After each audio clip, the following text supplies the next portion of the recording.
accueillir Steve Onkponu. Des marques commencent à le contacter pour qu'il promotionne leurs produits. Ce chapeau, il a changé ma vie. Transformer les difficultés en avantages, qui plus est avec recul et une certaine dose d'humour, Steve Onkponu, influenceur volubile, chef d'entreprise rayonnant. Quel est le point commun de Britney Spears et Napoléon? Spoiler alerte, le branding. Le consul Bonaparte choisit le nom de Napoléon Ier lors de son couronnement en tant qu'empereur et demande à David, un peintre, de peindre et d'immortaliser ce moment afin de légitimer son pouvoir impérial en 1804. Oui, le storytelling et le branding ne datent pas d'aujourd'hui.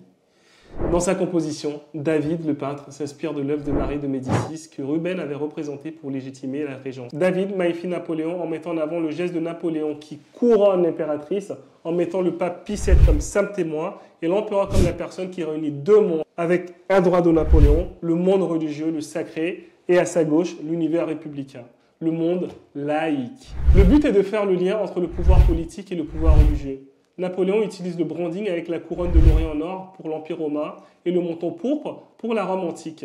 Une œuvre monumentale de 9 mètres sur 6, commandée par Napoléon lui-même afin de légitimer son pouvoir et sa grandeur. Il dit d'ailleurs, quel relief, quelle vérité. Ce n'est pas de la peinture, on marche dans ce tableau lorsqu'il découvre ce tableau. Il vient de lancer la propagande de son ère.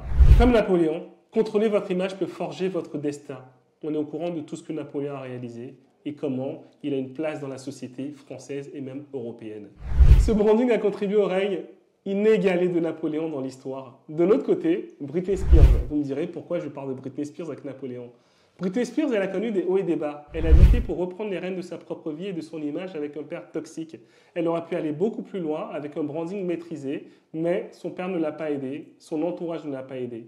Du coup, vous le comprenez. D'un côté, il y a une personne qui a écrit l'histoire, de l'autre, une superstar qui a une image égratignées. Le branding se contrôle et maîtrisé, vous pouvez aller très très loin. Vous avez le pouvoir de façonner votre image, de gérer votre mise en scène et d'influencer la perception des autres.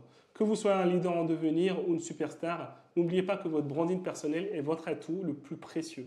Prenez le temps de réfléchir à l'image que vous souhaitez projeter, de façonner votre histoire et de gérer votre propre mise en scène avec authenticité, bien sûr. Alors, célébrons le pouvoir du branding et joyeux anniversaire à Britney et Napoléon. Oui, deux mondes parallèles, mais deux personnes nées le même jour. Alors, team Britney ou team Napoléon? Mettez-le moi en commentaire. Si vous me découvrez avec ce post, je suis Steve Onkponu, storyteller, expert en notoriété. Tous les vendredis, je partage une newsletter avec mes meilleures découvertes marketing, storytelling, images de marque et réseau pour développer de la visibilité. Dans le dernier, j'expliquais pourquoi les pitchs GED XYZ à faire ceci étaient pathétiques. Ou encore, le plus gros marketing lié au jus d'orange. Ou encore, comment une personne avec moins de 100 abonnés sur Instagram a pu décrocher un rendez-vous avec le directeur de Super U en les contactant et est devenu un de leurs partenaires privilégiés. Oui, c'est dommage, vous les avez déjà loupés si vous n'avez pas encore rejoint ma newsletter. Mais ce n'est pas trop tard, ne vous loupez pas sur le prochain. Cliquez sur le lien en haut ou en bas de la description et n'oubliez pas de vous abonner à la chaîne YouTube Steve Onkponu. Je vous dis à tout de suite de l'autre côté de l'écran. Chapeau!